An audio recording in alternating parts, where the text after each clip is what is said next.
મિત્રો, સર્દ હવાઓનો વધવું, મોન્સૂનનો બદલતો મિજાજ અને મોસમનો અંજાન ખેલ. શું તમે વિચારી શકો છો કે પ્રકૃતિનો આ રહસ્યમય ચક્ર, જેને આપણે લા નીના કહીએ છીએ, એ વર્ષ 2025માં ભારતને કેટલો પ્રભાવિત કરી શકે છે? મિત્રો, આ કોઈ સાધારણ પ્રાકૃતિક ઘટના નથી. આ એ ઘટના છે જે સમુદ્રથી લઈ અને અવકાશને પણ ડગાડી નાખે છે. અને આનો પ્રભાવ ના તો ખાલી આપણા મોસમ ઉપર પણ આપણા જીવન ઉપર પણ ખૂબ જ મોટા પાયે પડતો હોય છે. કલ્પના કરો મિત્રો, જાન્યુઆરી મહિનાની ઠંડી રાતો આનાથી પણ વધારે ઠંડી થઈ જાય. વરસાદ એટલી વધી જાય કે પૂર હરેક ગામ અને હરેક શહેરને પોતાની ચપેટમાં લઈ લે.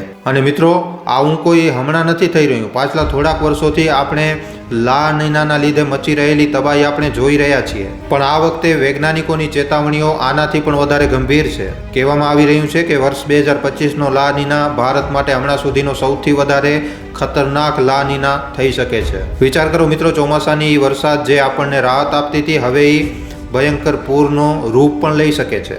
પહાડો ઉપર હિમસ્ખલનની ઘટનાઓ મોટા પાયે વધી શકે છે. અને ઉત્તર ભારતમાં ઠંડી હવાઓનો એટલો કહેર મચી શકે છે કે તાપમાન પૂરી રીતે નીચે આવી જશે. ખેડૂતોના ખેતરો પૂરી રીતે બરબાદ થઈ શકે છે. અને પાક જે ક્યારેક આપણી થાળીમાં આવતો હતો, હવે એ પૂરી રીતે બરબાદ થઈ શકે છે. અહીંયા સવાલ એ છે કે શું આપણે આ તબાહી માટે તૈયાર છીએ? શું આપણો દેશ આટલા મોટા બદલાવનો સામનો કરી શકશે? મિત્રો, આ સમયે ખાલી જાણવાનું નહીં પણ સમજવાનું અને સતર્ક રહેવાનું છે. આજના આ વિડીયોમાં આપણે જાણીશું કે આ લા નીના કેવી રીતે કામ કરે છે. અને ખાલી આ એક મોસમીય ઘટના નથી, પણ આ એક સંભવિત પ્રાકૃતિક આપદા છે. અને મિત્રો, આ ભારતના ભવિષ્ય ઉપર એક મોટો ક્વેશ્ચન માર્ક ઊભો કરી શકે છે. તો તૈયાર થઈ જાઓ મિત્રો, કારણ કે આગળની આ જાણકારી તમને એકદમ હેરાન કરી નાખશે કે પ્રકૃતિનો આ ખેલ કેટલો વધારે ભયંકર આવનારા સમયમાં બની શકે છે. તો મિત્રો, સૌથી પહેલા આપણે જાણીએ કે આ લા નીના શું છે. વિચારો મિત્રો, એક વિશાળ મહાસાગર જેની ગહેરાઈમાં કંઈક એવું સંતાયેલું છે જે આપણા મોસમના ચક્રને પૂરી રીતે બદલી નાખશે. લા નીના કોઈ સાધારણ ઘટના નથી. આ પ્રકૃતિની એક ખૂબ જ મોટી ચાલ છે જે આખા ગ્લોબલ પ્લેનેટને ઉલટપુલટ કરી શકે છે. જ્યારે પ્રશાંત મહાસાગરનો તાપમાન સામાન્યથી નીચે ચાલ્યો જાય છે, ત્યારે આ અદૃશ્ય તાકતને લા નીના કહેવામાં આવે છે. પણ મિત્રો, આનો મતલબ ખાલી ઠંડો પાણી નથી. આ આખા મોસમીય તંત્રને એક એવો મોટો ઝટકો આપે છે જેની ગૂંજ હજારો કિલોમીટર સુધી દૂર સુધી સંભળાય છે. આનું નામ ખૂબ જ નાનો છે, પણ મિત્રો, આનો પ્રભાવ કોઈ દૈત્યથી ઓછો નથી. આ ગ્લોબલ વોર્મિંગ અને ક્લાઇમેટ ચેન્જની ખતરનાક ગુથીઓમાં એક પરત જોડી નાખે છે. પ્રશાંત મહાસાગરમાં ઘટનારી આ ઘટના વરસાદ અને સૂકાનું સંતુલન બગાડી શકે છે. દુનિયાના અલગ અલગ હિસ્સાઓમાં ભયંકર પૂર, વગર મોસમે વરસાદ અને કેટલાક વિસ્તારોમાં સૂકો લાવી શકે છે. ભારત માટે આ લા નીના એક ખૂબ જ નાનું નામ છે, પણ એક મોટા ખતરાની નિશાની છે. આ ખાલી વરસાદનો ખેલ નથી. આ કિસાનોની આજીવિકા, ફસલોનો ભવિષ્ય અને દેશની આર્થિક સ્થિરતા ઉપર ખૂબ જ મોટો હુમલો કરી શકે છે. મોન્સૂન જે ભારતની જીવન રેખા છે, આ ઘટનાના કારણે અરાજક બની શકે છે. શું થાય જો વરસાદ એટલી પડી જાય કે નદી નાળામાં એકદમ પૂર આવી જાય, ગામોના ગામ, શહેરોના શહેરો ડૂબી જાય? અને જો કેટલાક વિસ્તારોમાં વરસાદ જ ના આવે તો શું થશે? આ બે ધ્રુવી અસર જ લા નીનાને સૌથી વધારે ખતરનાક બનાવે છે. આ ઘટના ખાલી ભારત સુધી સીમિત નથી રહેતી. આની લહેરો પૂરેપૂરા વૈશ્વિક વાતાવરણને પ્રભાવિત કરે છે. અમેરિકામાં સૂકો, ઓસ્ટ્રેલિયામાં પૂર અને એશિયામાં પૂરી રીતે અરાજક મોસમ. લા નીનાનો જે છાંયડો છે એ બધી જગ્યાએ છે મિત્રો. વિચારો મિત્રો, આ પ્રકૃતિની કેટલી વિશાળ અને અપ્રત્યાશિત આપદા છે જે આખી દુનિયાભરના વૈજ્ઞાનિકોને આજે પણ ઉલઝનમાં નાખી દે છે. તો મિત્રો, આ ખૂબ જ નાનું નામ ભલે જ ખૂબ જ નાનું લાગે છે, પણ આની અસર પૂરેપૂરા મોસમને અને પ્રકૃતિને ખૂબ જ મોટા પાયે પ્રકૃતિ ઉપર અસર નાખી શકે છે. વર્ષ 2025માં લા નીના ભારત માટે શું લઈને આવશે? આ પ્રશ્ન આપણને ખૂબ જ ડરાવી રહ્યો છે. અને આના જવાબને સમજવા માટે આપણે આના બધા પાસાઓને ઊંડાણપૂર્વક સમજવું પડશે. સૌથી પહેલા જાણીએ લા નીના અને ભારતનો સંબંધ. ભારતમાં લા નીના કોઈ સાધારણ મોસમીય ઘટના નથી, પણ આ એક પ્રાકૃતિક તાકાત છે જે હરેક ક્ષેત્ર, મોસમ, કૃષિ અને આપણા જીવનને ખૂબ જ મોટા પાયે પ્રભાવિત કરી શકે છે. આ એક ખામોશ તુફાનની જેમ છે જે ધીરે ધીરે આવે છે અને એટલી મોટી મોટી મુસીબતો ઊભી કરી નાખે છે જેની સામે લડવું એકદમ નામુમકિન બની જાય છે.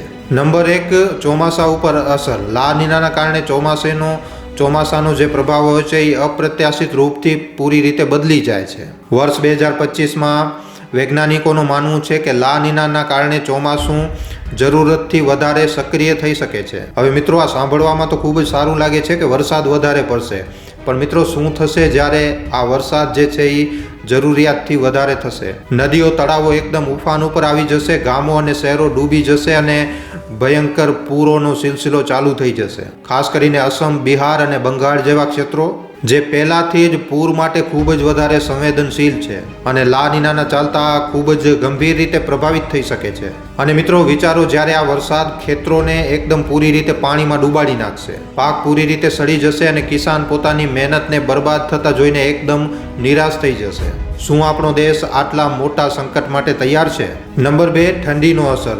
લા નીનાના કારણે ભારતમાં ઠંડી જે છે એ આનાથી પણ વધારે અસરદાર બની જાય છે. ઉત્તર ભારત જે પહેલાથી જ ખૂબ જ ભયંકર ઠંડી અને બરફીલી હવાઓનો સામનો કરે છે, લા નીનાના કારણે આ એરિયાઓ મિત્રો હાડ થીંજવી નાખે એવી ભયંકર ઠંડીનો સામનો કરી શકે છે. કલ્પના કરો, જ્યારે પારો જે છે એ શૂન્યથી પણ નીચે આવી જાય અને ઘરોની અંદર રહેવું પણ એકદમ મુશ્કેલ થઈ જાય. ભયંકર ઠંડીના કારણે પૂરી રીતે જનજીવન જે છે એ એકદમ થંભી જાય. તો મિત્રો આ કોઈ સાધારણ વાત નથી, આ લોકોના જીવ ઉપર બની શકે છે. ખાસ કરીને કમજોર વર્ગ અને વૃદ્ધ માણસો જે ઠંડીથી બચવાના પ્રયાસ કરતા હોય છે, જે ઠંડીથી બચવાના સાધન ભેગા નથી કરી શકતા, એમના માટે આ ખૂબ જ વધારે ખતરનાક થઈ શકે છે. નંબર 3, કૃષિ ઉપર, ખેતી ઉપર અસર.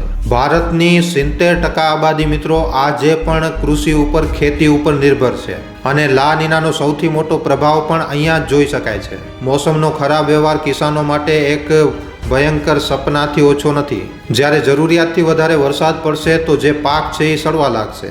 ધાન્ય અને શેરડી જેવી ફસલો ભલે જ પાણીને સહન કરી લેશે, પણ ઘઉં, દાળ અને શાકભાજી ઉપર આનો અસર ખૂબ જ મોટા પાયે થશે. ખાલી પાકનું બરબાદ થવું જ નહીં, પણ જલભરાવ અને માટીના કટાવથી કૃષિ ભૂમિની ઉપજાઉ ક્ષમતા પણ ખૂબ જ મોટા પાયે ઓછી થઈ શકે છે. અને આવી રીતે મિત્રો આવી પરિસ્થિતિમાં જે ખેડૂત છે એ કર્જાના દબાવમાં આવી જશે. ખેડૂતોની આજીવિકા ખતરામાં પડી શકે છે અને આપણા આખા દેશમાં ખાદ્ય સંકટની પરિસ્થિતિ પણ ઉત્પન્ન થઈ શકે છે. લા નીનાનો અસર ભારત માટે ખાલી એક મોસમીય ઘટના નથી. આ એક એવો સંકટ છે જે ધીમે ધીમે પૂરેપૂરા દેશની વ્યવસ્થાને ડગાડી શકે છે. તેજ મોન્સૂન, સામાન્યથી વધારે ઠંડી અને કિસાનોની સમસ્યાઓ, આ બધી સમસ્યાઓ મળીને એક એવો ભયંકર ચક્રવાત બનાવી શકે છે જેનાથી ઉભરવું ખૂબ જ વધારે મુશ્કેલ બની જશે. તો શું આપણે વર્ષ 2025માં આવનારા ખતરાનો સામનો કરવા માટે આપણે તૈયાર છીએ કે આપણને પહેલાથી જ સાવધાન થઈ અને આની તબાહીને ઓછી કરવાના ઉપાય ગોતવા જોઈએ? આ પ્રશ્ન મિત્રો ડર પેદા કરે છે, પણ આનો જવાબ આપણા ભવિષ્યની દિશાને નક્કી કરશે. હવે વાત કરીએ વર્ષ 2025માં આના સંભવિત પ્રભાવ. નંબર 1, કૃષિ અને ફસલ ઉત્પાદન. ભારે વરસાદના કારણે ધાન્ય અને શેરડીની ફસલોને ફાયદો થઈ શકે છે, પણ અધિક વરસાદ અને પૂર ઘઉં અને દાળની પેદાવાર ઉપર ખૂબ જ મોટા પાયે પ્રભાવ નાખી શકે છે. સિંચાઈની આવશ્યકતા ઓછી થઈ શકે છે, પણ જલભરાવ કિસાનો માટે ખૂબ જ મોટી સમસ્યાને ઉત્પન્ન કરી શકે છે. નંબર 2, જલ સંકટ અને પૂર. થોડાક વિસ્તારોમાં જલ સંકટ ઓછો હશે કારણ કે પાણીની ભરપૂર ઉપલબ્ધતા હશે, પણ આસામ, બિહાર અને બંગાળ જેવા ક્ષેત્રોમાં ભયંકર પૂરનો ખતરો વધી શકે છે. નંબર 3, સ્વાસ્થ્ય સમસ્યાઓ. વધારે વરસાદના લીધે શરદી, ખાંસી, બુખાર અને મલેરિયા જેવી બીમારીઓ વધી શકે છે. પાણીથી જોડાયેલી બીમારીઓનો ખતરો ખૂબ જ વધારે રહેશે. નંબર 4, વીજળી ઉત્પાદન અને ઉર્જા સંકટ. હાઇડ્રો પાવર ઉત્પાદનમાં વધારો થઈ શકે છે, પણ અત્યાધિક ઠંડી અને બરફબારીના કારણે ઉત્તર ભારતમાં વીજળી આપૂર્તિ પૂરી રીતે પ્રભાવિત થઈ શકે છે. નંબર 5, આર્થિક પ્રભાવો. કૃષિ ક્ષેત્રમાં ઉતાર ચઢાવના કારણે ખાદ્યની વસ્તુઓમાં તેજી આવી શકે છે. પૂર અને પ્રાકૃતિક આપદાઓના કારણે સરકારી રાહત કાર્યો ઉપર દબાવ વધી શકે છે. લા નીના એક પ્રાકૃતિક ઘટના જે પોતાની સાથે થોડાક ફાયદા તો લઈને આવે છે, પણ મિત્રો આના નુકસાન આખી તસવીરને બદલી નાખે છે. લા નીનાની આ ઘટના આપણા જીવનમાં અમુક સકારાત્મક પરિણામ તો લાવી શકે છે. આ ઘટના આપણા જીવનમાં સકારાત્મક બદલાવ પણ લાવી શકે છે, પણ આની વિનાશકારી સંભાવનાઓને ભૂલવું ન જોઈએ.